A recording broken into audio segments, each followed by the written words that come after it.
भुवस्वः तत्सवितुर्वरेण्यं भर्गो देवस्य धीमहि धियो यो नः प्रचोदयात्। ॐ भूर्भुवस्वः तत्सवितुर्वरेण्यं भर्गो देवस्य धीमहि धियो यो नः प्रचोदयात्।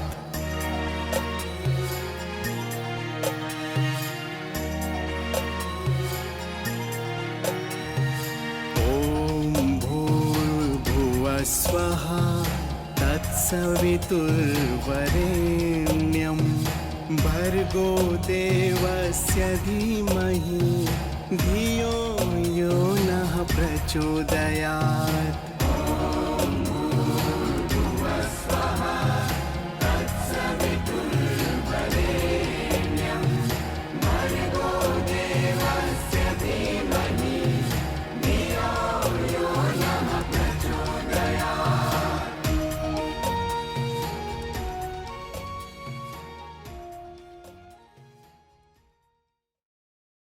जोरदार करतल ध्वनि से भैया का नमन, अभिनंदन, वंदन, स्वागत।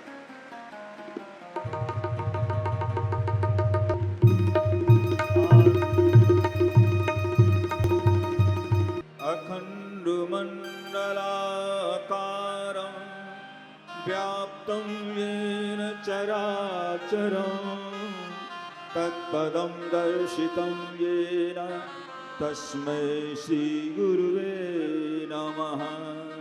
यथा सूर्यस्य कान्तिस्तु श्रीरामे विद्यते ह्या सर्वशक्तिस्वरूपाय दिव्यै भगवत्यै नमः।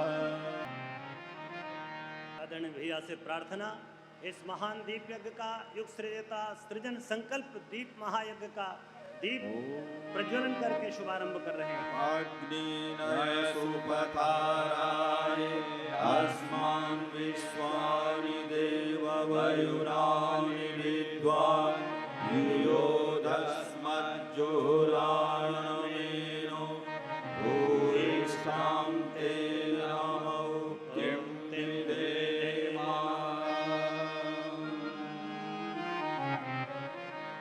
सम्माननीय भैया का आदर पूर्वक आसन ग्रहण कराएं। माननीय नरेंद्र ठाकुर जी भैया को आसन ग्रहण कराएं। निवेदन कृपा करके अपना पवित्र स्थान ग्रहण करें। परम पूज्य गुरुदेव वंदनीय माता जी के प्रतिनिधि के रूप में, श्रद्धेय डॉक्टर साहब श्रद्धेया जी के प्रतिनिधि के रूप में हम सबके बीच में सम्माननीय भैया हैं। आइए इस क्रम को हम आगे बढ़ाते हैं। बड़े दूर से भगवती गंगा के अविरल और निर्मल प्रवाह को लेकर, पवित्र धारा को लेकर उनकी वाणी का यह अमृत हम सबके बीच बरसेगा। हमारे भैया हरिद्वार से चलकर हम सबके बीच आए हैं। इस पावन धरा पर, भगवान बुद्ध की इस पवित्र दिव्य तपस्थली पर, उपदेश भूमि पर भैया का हार्दिक वंदन है, स्वागत है, अभिनंदन है। जोरदार एक बार करतल ध्वनि से भैया का अभिनंदन, स्वागत, वंदन। मैं बहुत सम्मान पूर्वक आप सबकी ओर से करतल ध्वनि से भैया का आह्वान करता हूं कि वो आएं और हम सबका मार्गदर्शन करें। आदरणीय भैया। मित्रों, परम पूज्य गुरुदेव परम वंदनीय माता जी की दिव्य उपस्थिति को साक्षी मानते हुए माँ गायत्री के पावन मंत्र के साथ मैं अपनी बात को आरंभ करना चाहता हूँ। माँ गायत्री का ये पावन मंत्र हमारे भावों को, हमारे प्राणों को उस चेतना के साथ जोड़ने का मंत्र है जिसको कि हम सृष्टि के कल्याण का आधार, कारण और निमित्त मानते हैं। हमारे भाव यदि माँ गायत्री के साथ जाकर के जुड़ पाते हैं तो निःशब्दों के अंदर वो चमत्कार संभव हो पाता है जो मनुष्य के जीवन को, इंसान के जीवन को और पूरे सृष्टि के, समष्टि के जीवन को बदलता चला जाता है। यदि भाव विदा हो जाएं और मात्र शब्द रह जाएं तो फिर उनके अंदर का सौंदर्य और उनके अंदर की जो चेतना है वो विदा हो जाती है। ये ऐसा ही है जैसे पेड़ों के ऊपर से फूल झड़ जाने के बाद, पत्ते झड़ जाने के बाद पतझड़ का बाग रह जाता है। ठूंठ खड़ा है पर उसके अंदर का सौंदर्य चला गया है। वैसे ही यदि मंत्र के अंदर से भाव विदा हो जाते हैं तो वो मात्र शब्द बन करके रह जाते हैं, पर उनके अंदर की शक्ति, उनके अंदर की ऊर्जा, उनके अंदर की ऊष्मा, उनके अंदर का प्रवाह वो विदा हो जाता है। यदि उनके अंदर का भाव जागृत रहे तो जीवन में चमत्कार घटित हो पाता है। ये गायत्री का मंत्र हमें हमारे जीवन के मूल स्वरूप से जोड़ने का, आत्म तत्व में प्रतिष्ठित करने का, उस स्वरूप से परिचित कराने का मंत्र है, जिससे जुड़ जाने के बाद मनुष्य का जीवन श्रेष्ठता की ओर, उच्चता की ओर, उत्कृष्टता की ओर बढ़ता चला जाता है। उन संभावनाओं को प्राप्त करने के लिए व्यक्ति को अपने भीतर गहरे उतरना अनिवार्य हो जाता है। एक कथा आती है बहुत प्यारी। ऋषि हुए अष्टावक्र, उनके पिता थे कहोड़ ऋषि। एक दिन वेद मंत्रों का पाठ करने के लिए जैसे ही बैठे, वैसे ही उनके पुत्र ने, जो अभी गर्भ के अंदर थे, वहाँ से बोला कि पिताजी वेदों के अंदर ज्ञान नहीं है। बड़ा बुरा लगा कहोड़ ऋषि को कि ऐसा कौन बोल रहा है। ध्यान लगाया तो उनको अनुभव हुआ कि उनका जो पुत्र अभी पैदा नहीं हुआ है, वो गर्भ के अंदर से कह रहा है कि गर्भ में वेदों के अंदर ज्ञान नहीं। उनने कहा ऐसा क्यों कहते हो? तो उनने कहा आप ये बताइए कि चंद्रमा किधर है? इशारा किया पिता ने, उधर है। बोले पर आपकी अंगुली चंद्रमा नहीं है ना, आपकी अंगुली चंद्रमा की ओर इशारा है। ऐसे ही वेद ज्ञान की ओर इशारा है। जो ज्ञान है वो तो आत्मा के अंदर प्रतिष्ठित है, तभी हम उसे आत्मज्ञान कह करके पुकारते हैं। बुरा लगा पिता को कि पुत्र तो अभी पैदा नहीं हुआ और ऐसी बातों को कह रहा है। तो क्रोध में उनके मुंह से श्राप निकला। उनने कहा जा तू 8 जगह से टेढ़ा होकर के पैदा हो। अष्टवक्र, अष्ट का मतलब 8, वक्र का मतलब टेढ़ा, ताकि अष्टांग योग न कर सके। और अंदर से अष्टावक्र बोले पिताजी आंगन के टेढ़ा हो जाने से आकाश टेढ़ा नहीं हो जाता है। शरीर आप टेढ़ा कर सकते हैं, पर मन को और चेतना को टेढ़ा कर पाने की सामर्थ्य किसी में है नहीं। और जो गायत्री का मंत्र है वो हमें यही याद दिलाता है कि जो जीवन का सौंदर्य है, जीवन की स्पष्टता है और जीवन की सफलता है, वो बाहर से नहीं बल्कि व्यक्ति के भीतर से निकल करके आती है। यदि अंदर शांति है तो व्यक्ति दुनिया के किसी भी कोने में शांति को प्राप्त कर सकता है। और जिसका मन अशांत है, विक्षुब्ध है, बेचैन है, वो हिमालय के शिखर पे भी अपने लिए चिंता की और परेशानी के कारण ढूंढ ही लेता है। इसलिए गायत्री के इस मंत्र के माध्यम से हम लोग प्रार्थना करते हैं कि हमारा जीवन उच्चता की ओर, श्रेष्ठता की ओर, शांति की ओर, समुन्नति की ओर, तृप्ति की ओर, तुष्टि की ओर और संतोष की ओर बढ़े। आज का ये दीपयज्ञ का अवसर हमारे जीवन में एक नई चेतना को धारण करने का, एक नए प्रकाश के अवतरण का माध्यम और कारण बने, ऐसी प्रार्थना माँ गायत्री से इस मंत्र के माध्यम से हम लोग करते हैं। स्थिर चित्त होकर, शांत मन होकर, अपने मन को, अपने भावों को, अपने प्राणों को बिल्कुल परमात्मा के आगे समर्पित करते हुए एक बार माँ गायत्री का पावन मंत्र साथ साथ।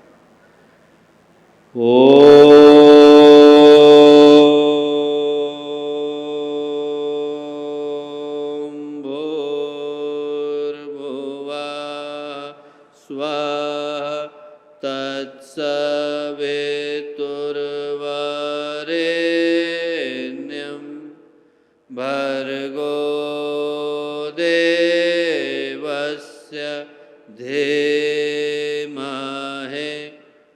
धियो यो नः प्रचोदयात्।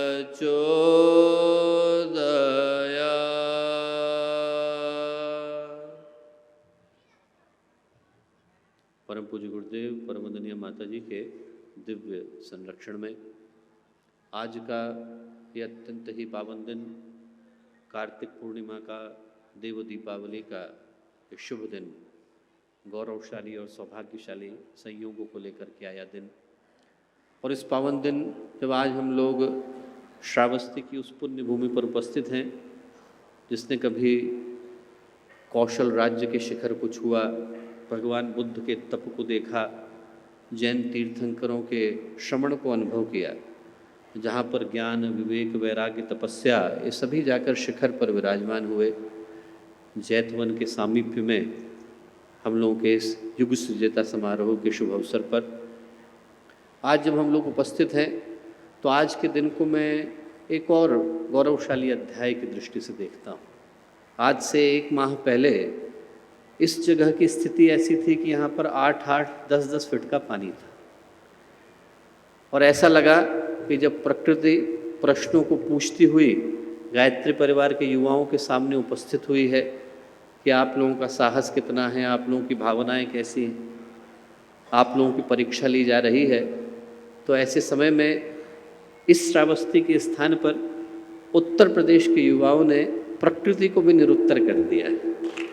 और इस सौभाग्यशाली स्थान पर आज जब हम लोग यहाँ उपस्थित हैं तो आज के दीप यज्ञ के इस पावन अवसर पर यहाँ मंच पर उपस्थित शांति कुंज की टोली के सभी सम्मानित सदस्यगण, गायत्री परिवार के चारों जोनों से 1900 जोनों से आए हुए गायत्री परिवार के सभी कार्यकर्तागण, यहाँ उपस्थित गणमान्य अतिथिगण, प्यारे भाइयों बहनों और प्यारे मित्रों, आज दीप यज्ञ का ये पावन अवसर है और जो दीप यज्ञ का ये पवित्र अवसर है, महत्वपूर्ण, ऐतिहासिक, अलौकिक और एक बड़ा ही गंभीर अवसर, ये कुछ महत्वपूर्ण प्रश्नों को लेकर के आया है। घटनाएं छोटी होती हैं पर हमारे जीवन में क्रांति का आधार बन पाती हैं यदि उन घटनाओं का अर्थ हम लोग निकाल पाने की स्थिति में होते हैं। यहाँ हम लोग भगवान बुद्ध की धरती पर हैं। एक घटना राजकुमार सिद्धार्थ के जीवन में भी घटी। अपने घर से बाहर निकले सारथी के साथ, एक व्यक्ति को देखा, वृद्ध था, मैं भी होऊंगा क्या? एक को देखा बीमार था, मैं भी पड़ूंगा क्या? एक शव यात्रा को निकलते देखा, मेरी भी निकलेगी क्या? बस 3 प्रश्न थे और उनने सिद्धार्थ के अंदर बुद्धत्व के प्रवेश को संभव कर दिखाया। जीवन में घटनाएं साधारण घटती पर हमारे जीवन में वो परिवर्तन ला पाने की स्थिति में होती हैं कि उन घटनाओं के पीछे के अर्थ को हम लोग जान पाने की स्थिति में होते हैं। एक बालक था, नाम था वरदराज। वरद का अर्थ संस्कृत में होता है श्रेष्ठ, पर वरद का अर्थ होता है बैल, दोनों ही अर्थ होते हैं। और उसका नाम वरदराज इसलिए नहीं पड़ा क्योंकि वो श्रेष्ठ था, नाम इसलिए पड़ा क्योंकि दिमाग बैल की तरह से था। माता पिता पसंद नहीं करते थे, जितने गुरुजन थे वो पीछे की तरफ बैठाते थे, दोस्त कोई था नहीं। हर कोई कहता था कि साहब हमारे पास मत आ, तेरे पास तो बुद्धि नहीं है। एक दिन मंदिर की सीढ़ियों पर बैठा था, एक छोटी सी चींटी को देखा। वो चींटी अपने जितना उसका आकार था, जितना उसका भार था, उससे 12-14 गुना होना शक्कर के टुकड़े को उठाने का प्रयत्न कर रही थी। बार बार प्रयत्न करती, बार बार असफल हो जाती। 15 या 16वीं बार उसने पूरा प्रयत्न किया और उस शक्कर के टुकड़े को उठा लिया। वरदराज के मन में संकल्प कौंधा, यदि ये छोटी सी चींटी इस कार्य को कर पाने में सक्षम है तो मैं क्यों नहीं कर सकता। बस वो जो संकल्प था उसने वरदराज को संस्कृत के इतने उद्भट विद्वानों में बदला कि वो वरदराज जिसके साथ कोई बैठने को तैयार नहीं होता था, उसी की लिखी गई लघु सिद्धांत कौमुदी को पढ़ने के लिए आज संस्कृत का व्याकरण व्यक्ति को पढ़ना पड़ता है। घटना छोटी सी थी पर उस घटना ने एक व्यक्ति के जीवन को बदल दिया। आज ऐसे ही बाहर की दृष्टि से देखें तो छोटी घटना घट रही है। हम लोग यहाँ पर मात्र दीपक को प्रज्वलित करने के लिए आए, पर वो हमारे जीवन में क्रांति कर पाती है, हमारे जीवन में सौभाग्य के नए आधार को खड़ा कर पाती है यदि इस घटना के पीछे के मर्म को हम लोग समझ पाने की स्थिति में होते हैं। आज जब हम लोग दीपक को जलाएं तो ईश्वर से प्रार्थना करें, गुरुदेव से प्रार्थना करें, भगवान महाकाल से प्रार्थना करें, माँ गायत्री से प्रार्थना करें कि बाहर के अंधेरे को दूर करने का आधार तो आपने खड़ा कर दिया, पर भीतर के अंधेरे को दूर करने के लिए आज प्रकाश को उपस्थित करके दिखाइए। हम लोग भगवान से प्रार्थना करते हैं कि जन्म जन्मांतरों का जो अंधेरा हमारे चित्त के ऊपर छाया है, मन के ऊपर छाया है, आत्मा को अंधेरे में जिन कर्मों ने जकड़ करके रखा हुआ है, उस बंधन से मुक्त होने का आधार आप तैयार करिए। ये प्रार्थना हम लोग दीप यज्ञ के इस पावन अवसर पर माँ गायत्री से करते हैं, भगवान महाकाल से करते हैं। आज का ये जो अवसर है और वैसे भी इस स्तर के जो अवसर आते हैं, जीवन को बदल देने के जो अवसर आते हैं, वो आते ही इस उद्देश्य के साथ हैं कि हम लोग अपने जीवन के भटकावों से, भूलों से, भ्रांतियों से मुक्त होकर उस लक्ष्य का स्मरण कर सके, उस उद्देश्य का स्मरण कर सके जिसको प्राप्त करने के बाद इस संसार में और कुछ प्राप्त करना शेष रह नहीं जाता है। जो मनुष्य की यात्रा का अंतिम पड़ाव है, परम पड़ाव है, जिसको हम परमात्मा कह करके पुकारते हैं, ईश्वर कह करके पुकारते हैं, जिसका अंश हम में से प्रत्येक की आत्मा के अंदर विद्यमान है, उस अंतिम लक्ष्य तक पहुंचने की यात्रा का जो पहला पड़ाव है वो दीप यज्ञ के माध्यम से संभव हो पाता है। जब दीप यज्ञ होता है, प्रकाश आता है, तो हमारी आत्मा में बोध का अवतरण भी होता है। भगवान बुद्ध की तपोभूमि पर हम लोग विराजमान हैं। आप सोच करके देखिए कि जिस दिन भगवान बुद्ध के मन में संकल्प आया कि मुझे बुद्धत्व को प्राप्त करना है, उस दिन से कहते हैं कि भगवान बुद्ध को 40 जन्म लेने पड़े। उस दिन से, जिस दिन मन में संकल्प आया कि अब बुद्धत्व के अलावा और किसी चीज़ को प्राप्त नहीं करूँगा, उस दिन के बाद उनको 40 जन्म लेने पड़े। ये जो मनुष्य का जीवन है वो न जाने कितनी प्रतीक्षा के बाद, भटकने के बाद, रत्ती रत्ती अपने आप से लड़ने के बाद, अपने कर्म संस्कारों के बंधन से मुक्त होने के बाद हम लोगों को नसीब हो पाता है, सौभाग्य के रूप में मिल पाता है। कहानी आती है भागवत में जड़ भरत की। एक प्रसिद्ध तपस्वी हुए, नाम था भरत। एकदम तपस्या के अंतिम मुकाम पर थे। एकदम से आंखें खुली, जंगल में तपस्या कर रहे थे तो देखा कि एक हिरण का बच्चा है, और उस हिरण के बच्चे को अभी अभी उसकी माँ ने जन्म दिया और जन्म देते देते मर गई। वो हिरण का बच्चा बिलख रहा है, मेरी माँ नहीं, कहाँ जाऊँ। उनके मन में करुणा आ गई। वही करुणा का भाव लिए उनका शरीर छूट गया। छूटा तो उनको एक और जन्म मिला हिरण की माँ के रूप में। सिर्फ उस हिरण के बच्चे को पालने के लिए उनको एक जन्म लगाना पड़ा। फिर तीसरा जन्म मिला, मनुष्य का जन्म मिला। इस बार पिछले 2 जन्मों की स्मृतियाँ भी थी। तो भरत ने अपने मन में सोचा कि इस बार एक ही उद्देश्य के लिए जीवन को जीऊँगा। ये जो मनुष्य के जीवन के रूप में उद्देश्य मिला है, मेरी दृष्टि से ओझल न हो जाए, ऐसा संकल्प, ऐसा प्रण उनने अपने हृदय में किया, मन में किया। इसी भाव के साथ रहते, न किसी से बातचीत करते, एक ही संकल्प, एक ही लक्ष्य, एक ही उद्देश्य, उसी का अनुसंधान करना है और कुछ नहीं करना है। नाम पड़ गया जड़ भरत। एक दिन राजा रहुगण की सवारी निकली। 4 कहार थे, 3 तो ठीक चल रहे थे, चौथा बीमार पड़ गया। राजा के साथ चल रहे सैनिकों ने देखा आसपास कोई ऐसा व्यक्ति है जो चौथे कहार के रूप में लगे। वो जड़ भरत को पकड़ करके ले आए, कहार में लगा दिया, पालकी में ढोने के लिए। अब जब जड़ भरत चलते थे तो ये देख करके चलते थे कि जो जमीन पर छोटे छोटे जीव हैं उनके ऊपर मेरा पैर न पड़ जाए, एक नया कर्म और न कर बैठूं। संभल संभल के चलते थे। तो राजा की पालकी हिलती थी। राजा ने पूछा कि ऐसे क्यों चल रहे हो? तो पता चला कि चलने के पीछे का कारण है कि नए कर्म की संरचना नहीं करना चाहते। राजा को लगा कि ये व्यक्ति साधारण नहीं हो सकता। जड़ भरत के चरणों में गिरे और तब जड़ भरत के मुंह से जो संवाद निकला उसको हम लोग एक गीता के नाम से जानते हैं। एक गीता जड़ भरत के मुंह से भी कही गई जो राजा रहुगण के साथ के संवाद की।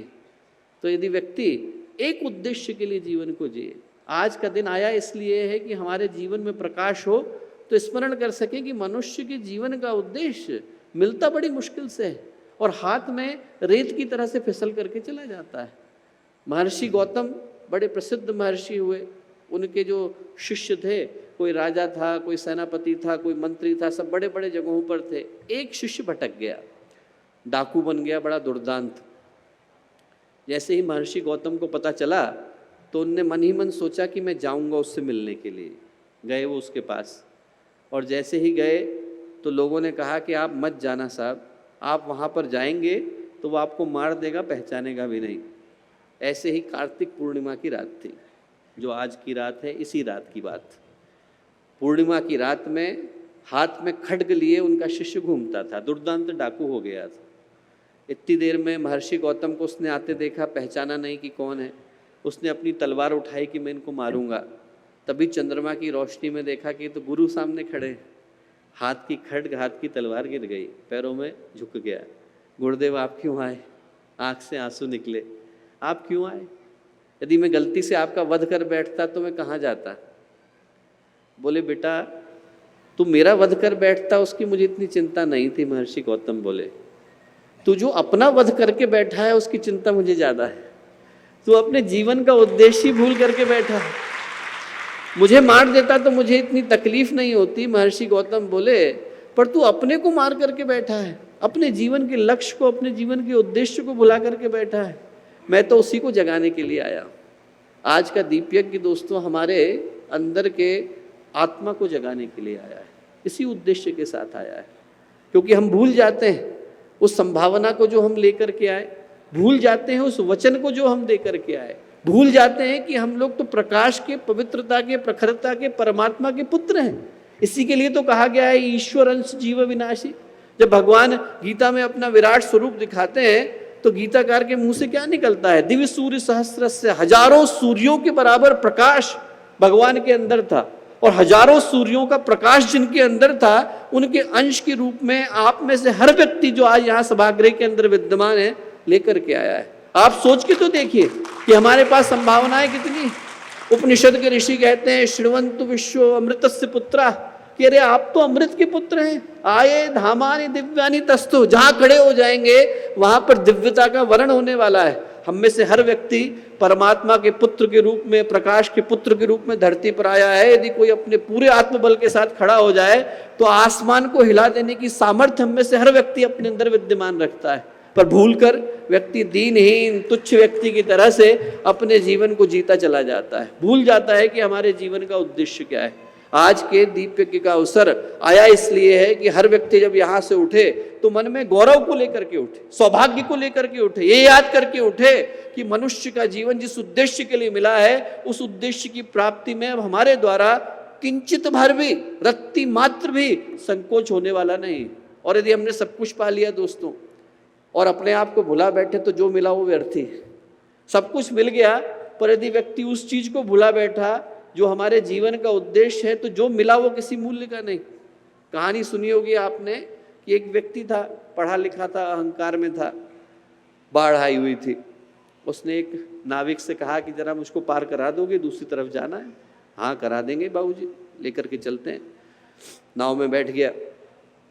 थोड़ी दूर चले तो उस ज्ञानी व्यक्ति को लगा कि इस नाविक से कुछ बात की जाए। उसने कहा क्यों भैया, आप फिजिक्स जानते हो? बोले नहीं बाबूजी, हमने तो फिजिक्स पढ़ी नहीं कभी। बोले अरे तुम्हारी 1/4 जिंदगी बर्बाद गई, फिजिक्स नहीं जानते तो 1/4 जिंदगी बर्बाद गई। थोड़ा और आगे गई ना, केमिस्ट्री जानते हो? बोले नहीं बाबूजी, केमिस्ट्री तो हमने कभी सुनी नहीं, नाम ही पहली बार सुन रहे हैं। बोले तुम्हारी आधी जिंदगी बर्बाद गई, केमिस्ट्री नहीं पढ़े तो आधी जिंदगी बर्बाद गई। थोड़ा और गई, नाम आगे। उन्होंने कहा क्यों भैया, मैथमेटिक्स पढ़ी है? बोले नहीं बाबूजी, मैथमेटिक्स तो कभी पढ़ी नहीं। बोले अरे भैया, तुम्हारी 3/4 जिंदगी बर्बाद गई। थोड़ा और आगे बढ़े, नाव हिलने लगी। नाविक ने कहा बाबूजी, आपको तैरना आता है? बोले नहीं। बोले आपकी तो पूरी ही बर्बाद गई। बोले नाव तो अभी डूबने वाली है, मैं तो तैर करके बाहर चला जाऊंगा, आप कैसे अपना गुजारा करेंगे? तो हम लोगों की नाव हिलती है तो उसमें वही एक ज्ञान है जो मूल्य का है, जो व्यक्ति अपने आप को पहचान पाता है। आज का दीप यज्ञ आया इस उद्देश्य के साथ कि जब दीपक जलता है तो अंधेरा जाता है, प्रकाश आता है। और जब प्रकाश आता है तो ऐसे में व्यक्ति अपने जीवन के पथ का स्मरण कर पाता है। वो गुरुदेव ने प्रज्ञा पुराण में एक बड़ी प्यारी कहानी लिखी है। कहानी लिखी है कि एक राज्य था, उस राज्य का बड़ा विचित्र नियम था। नियम क्या था? वहाँ पर जैसे ही कोई राजा बनता तो उसके लिए सारे ऐश्वर्य के साधन वो लोग जुटा दिया करते थे। जो आपने इच्छा करी वो आपको मिलेगा, तुरंत मिलेगा। आपने इच्छा करी और आपको मिलेगा, अभी अगले क्षण में मिलेगा। 5 वर्ष तक तो उसको सारे ऐश्वर्य के साधन इकट्ठे करके देते थे। और जैसे ही 5 वर्ष पूरे होते, जैसे ही 5 वर्ष हुए, कार्यकाल समाप्त हुआ, घड़ी में 12 बजे, कैलेंडर में डेट बदली, वैसे ही उस व्यक्ति को उठाते थे, राजा को उठाते थे, ले जाकर के निर्जन द्वीप पे छोड़ाते थे। भूख प्यास से बेहाल, न कोई अपना, न कोई जानने वाला, न कोई पूछने वाला, वो व्यक्ति वहीं पर अपने शरीर को त्याग देता था। 5 वर्ष तक जिसने सारे भोगों को भोगा, उसको अंत में कोई पूछने वाला भी नहीं होता था। एक दिन एक व्यक्ति राजा बना। बनते से ही उसके मन में तुरंत विचार आया कि यहाँ की तो बाद में देखूंगा, पहले उस जगह की देख करके आता हूँ जहाँ 5 साल के बाद जाना है। वहाँ गया, उस निर्जन द्वीप को उसने आबाद बनाना शुरू किया। पुल बनाए, सड़कें बनाई, हॉस्पिटल खुलवाए, स्कूल खुलवाए, वहाँ की व्यवस्था को बेहतर करना शुरू किया। 5 साल के बाद जब उसको छोड़ करके वहाँ जाने का वक्त आया तो वो जो जगह थी वो इसकी राजधानी से भी ज़्यादा सुंदर थे। ऐसे ही 5 से कुछ ज़्यादा वर्षों के लिए हम लोगों को ये जीवन मिला है। आज की सुख सुविधाओं के लिए व्यक्ति उस जगह को भूल जाता है जहाँ इस जीवन को प्राप्त करने के बाद, पूरा करने के बाद जाना है। दीपयज्ञ कहता है कि वहाँ की तैयारी शुरू कर ली जाए। जहाँ जाना है और जब वहाँ पर पहुँचना है तो किसी के साथ तो पहुँचता नहीं। सजन रे झूठ मत बोलो, खुदा के पास जाना है, न हाथी है न घोड़ा है, वहाँ पैदल ही जाना है। वहाँ पर व्यक्ति पहुँचता तो पैदल ही, न वहाँ कोई साथी रह जाता है न सहयोगी रह जाता है। वहाँ पर हमारे कर्म ही हमारे साथी होते हैं और वो सहयोगी होते हैं।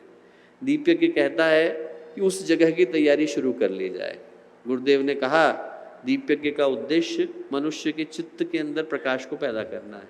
बातें साधारण सी हर व्यक्ति जानता है, तब भी कर नहीं पाता क्योंकि दुनिया की दौड़ बड़ी विचित्र हो गई।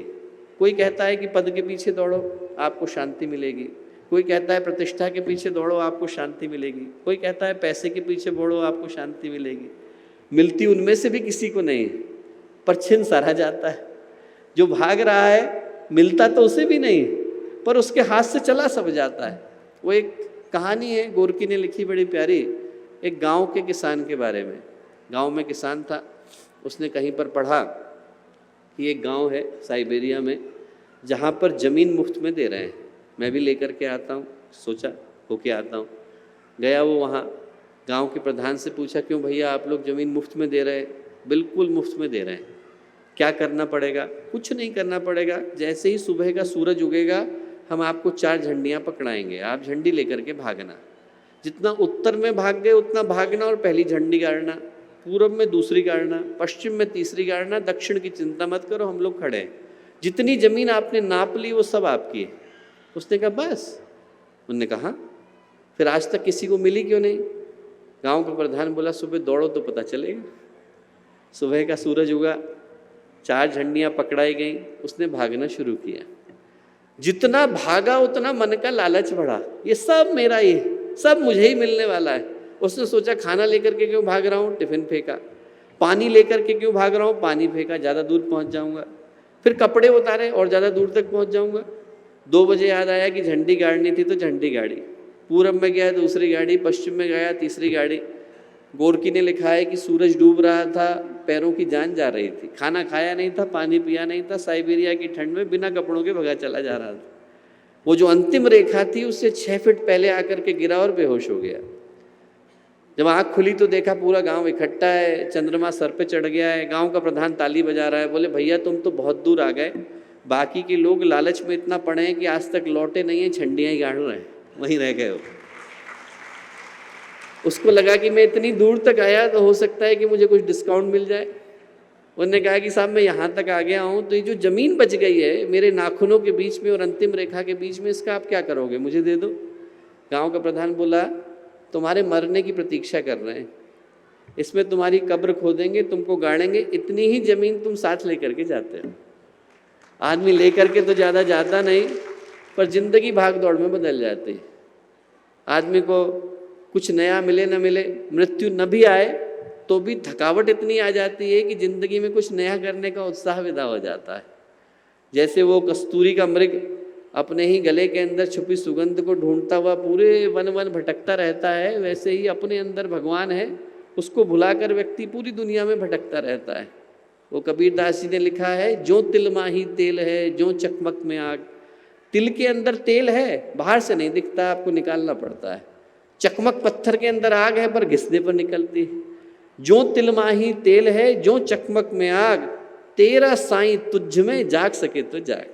भगवान तेरे अंदर बैठा है, जाग सके तो जाग। जो नैनों में पुतली, आँख के अंदर पुतली है, बाहर से नहीं दिखाई पड़ती। जो मालिक संग माए, मालकिन जो है घर के अंदर बैठी है। मूर्ख उनको जानिए, बाहर ढूंढन जाए। बाहर किसको ढूंढ रहा है व्यक्ति? जिसको ढूंढना था वो तो हमारे भीतर ही। दीपयज्ञ याद दिलाता है कि जिसको ढूंढना है उसको ढूंढने की यात्रा हम लोग को आज से ही शुरू करनी पड़ती है।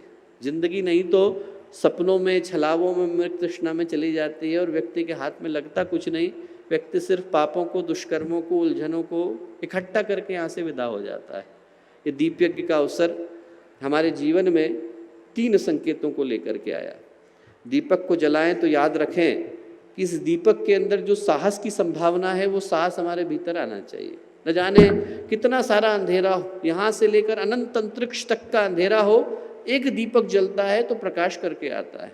वो गुफाएं, वो कंदराएं, वो बीहड़वन जहाँ पर न जाने कब से प्रकाश की कोई किरण नहीं पहुंची होगी, एक दीपक वहाँ पर पहुँचता है तो खरबों वर्षों के अंधकार को क्षण भर में दूर करके आता है। इधर प्रकाश आया नहीं कि अंधेरे को अपना बोरिया बिस्तर समेटने के लिए मजबूर होना पड़ता है। हम लोग वही भावना अपने भीतर रखें कि हमारे भीतर, हमारे मन के अंदर वो सवेरा हो जो व्यक्ति को जन्म जन्मांतरों के लिए जगा करके जाता है। एक छोटी सी कहानी आती है भागवत में, बड़ी प्यारी। कितव नाम का व्यक्ति था। ऐसा कोई पाप नहीं जो उसने नहीं किया हो, और पाप भी ढूंढ ढूंढ करके करता था। कोई छूट गया हो तो चलो कर लेते हैं। एक दिन नशे में धुत, हाथों में फूल लिए जा रहा था। एक पत्थर से टकराया और टकराने के बाद नाली के अंदर जा कर के गिर गया। जब गिरा तो बेहोश हो गया। होश आया तो देखा पूरे शरीर पे खून ही खून है, कीचड़ से लथपथ है, बदबू आ रही है। आसपास जो लोग निकल रहे हैं वो उसके ऊपर थूकते हुए जा रहे हैं, कैसा आदमी यहाँ पड़ा हुआ है। उसको अपने ऊपर बड़ी ग्लानि हुई। उसको लगा मनुष्य का जीवन मिला है, मैं कर क्या रहा हूँ।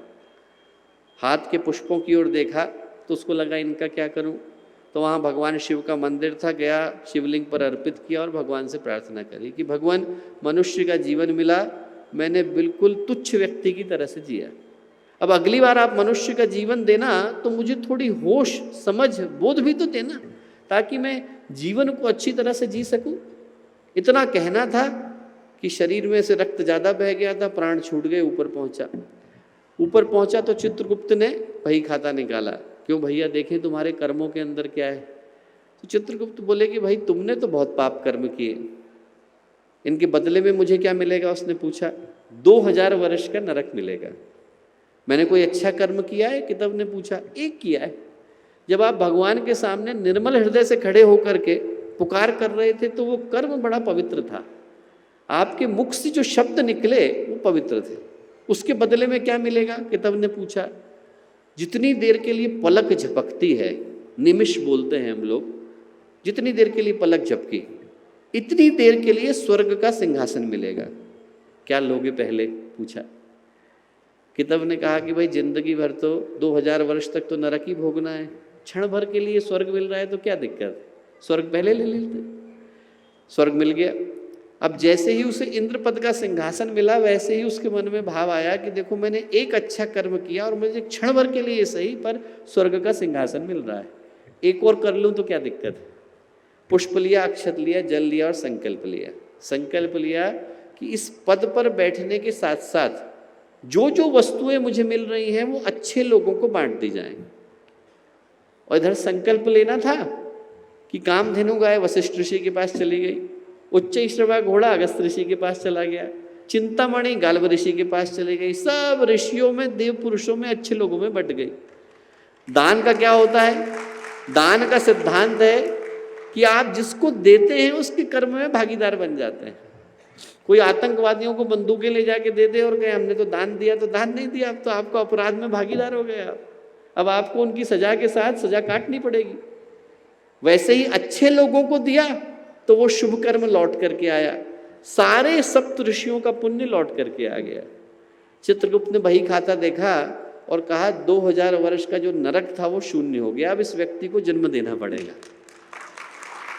प्रहलाद के पुत्र विरोचन के रूप में उनको जन्म मिला। अब आप सोच करके देखिए, क्षण भर के लिए बोध आया तो व्यक्ति प्रहलाद के पुत्र के रूप में पैदा हुआ। किसी के पूरे जीवन में बोध आ जाए तो वो कहाँ जाकर के प्रतिष्ठित होगा। हम दीप यज्ञ में प्रार्थना यही करते हैं कि हमारा पूरा जीवन होश का जीवन, जागरूकता का जीवन, चैतन्यता का जीवन बन जाए। ऐसा प्रकाश हो जिसके आगे दुनिया का कोई अंधेरा टिक न पाए। एक कहानी आती है बड़ी प्यारी। रोहिणी नाम का एक चोर था, यही इसी स्थान के पास की है। भगवान महावीर के समय में हुआ और वो बड़ा नटवर लाल की तरह का चोर था। बता करके चोरी करता था, यहाँ चोरी करूँगा, और वहाँ पर जब लोग पहुँचते थे तो कुछ मिलता नहीं था, चोरी भी कर लेता था। एक दिन उसके दोस्तों ने कहा कि भैया जो तुम्हारा मन आए वो करो, पर एक काम मत करना। क्या नहीं करना? ये मत करना कि भगवान महावीर का प्रवचन सुन लेना। बोले वो मत सुनना, जीवन बदल जाएगा। उसने कहा ठीक, छोटी सी बात है, क्यों नहीं करूँगा। एक दिन गलती से चोरी करते करते उस पंडाल में घुस गया जहाँ भगवान महावीर प्रवचन दे रहे थे।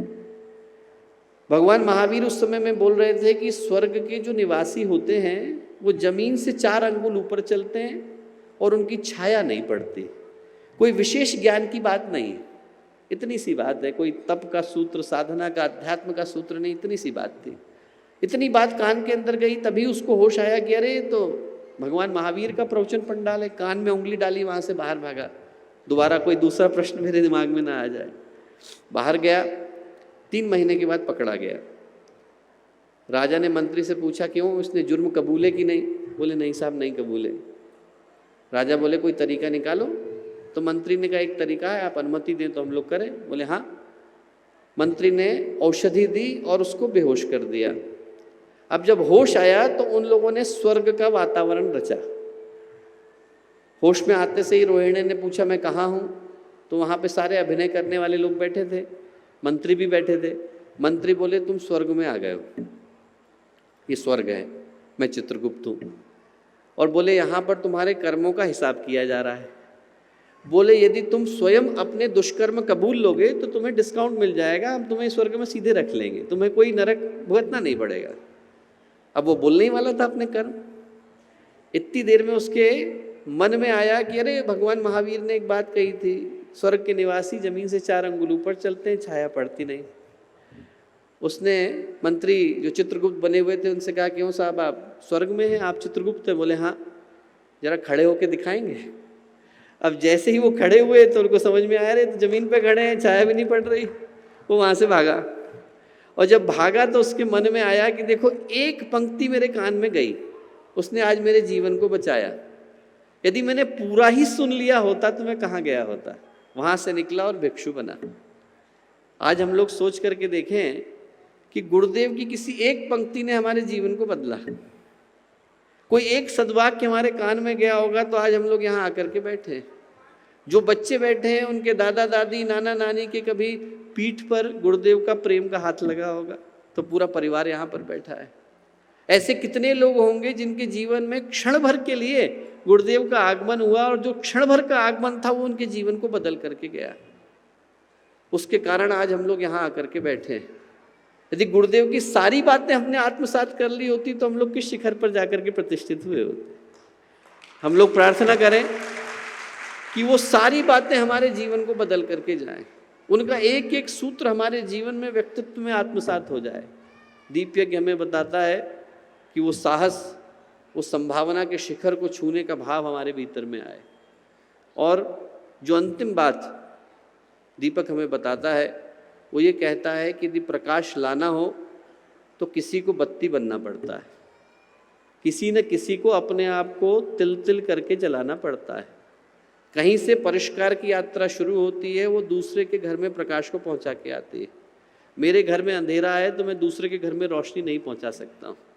मैं दूसरे के घर में रोशनी तभी पहुंचा सकता हूँ जब मेरे भी घर के अंदर उजाला हो। हम दूसरे को उजाला दे पाने की स्थिति में होते हैं तो वो प्रकाश हमारे पास भी होता है। ये दुनिया मात्र उन लोगों की वजह से बुरी नहीं है दोस्तों, जो लोग बुरे हैं उनकी वजह से भी बुरी है। जो लोग अच्छे हैं पर सब कुछ देखकर हाथ पर हाथ रख करके बैठे रहते हैं कि हमारी जिम्मेवारी नहीं। ये समय उन लोगों को जगाने का है।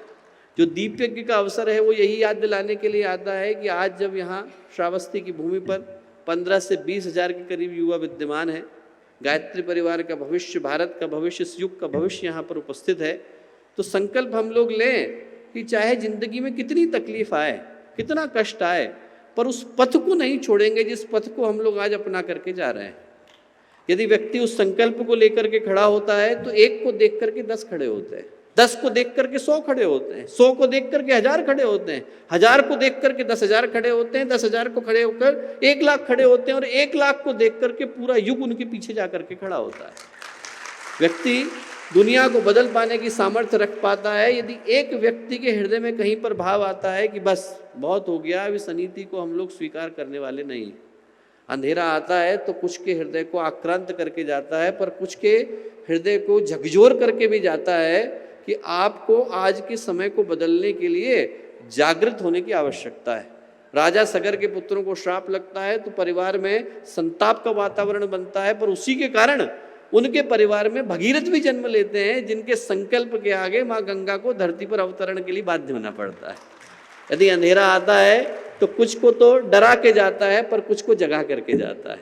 और हम लोग प्रार्थना करेंगे कि आज जब अंधेरा वातावरण के अंदर विद्यमान है तो और लोग भले से डरें, पर हमारे भीतर का युवा जागे, हमारे भीतर का प्रकाश जागे। तूफान आता है तो मोमबत्तियां बुझ जाती हैं, पर मशाले धू धू करके जलते हैं।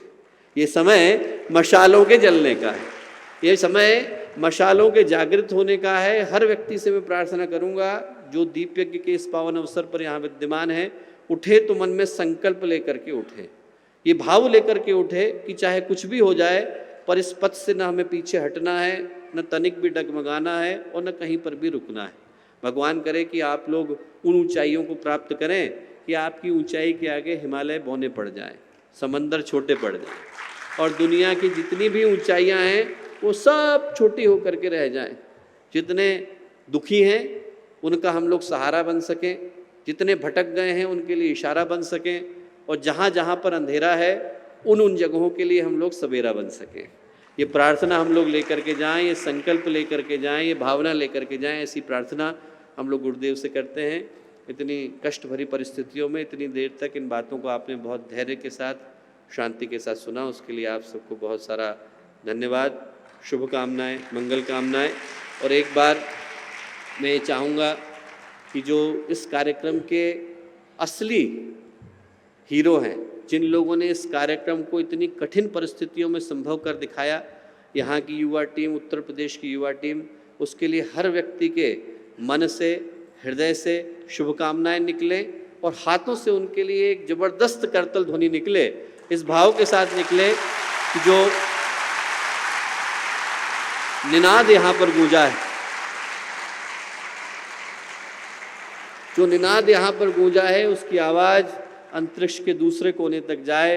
हमारे अपने भाई बहन जिनने इतनी प्रतिकूल परिस्थिति में इस कार्यक्रम को असंभव से संभव कर दिखाया, उनके लिए हम सब की ओर से हृदय से बहुत सारी शुभकामनाएं और बहुत सारी मंगल कामनाएं। बहुत सारा प्रणाम।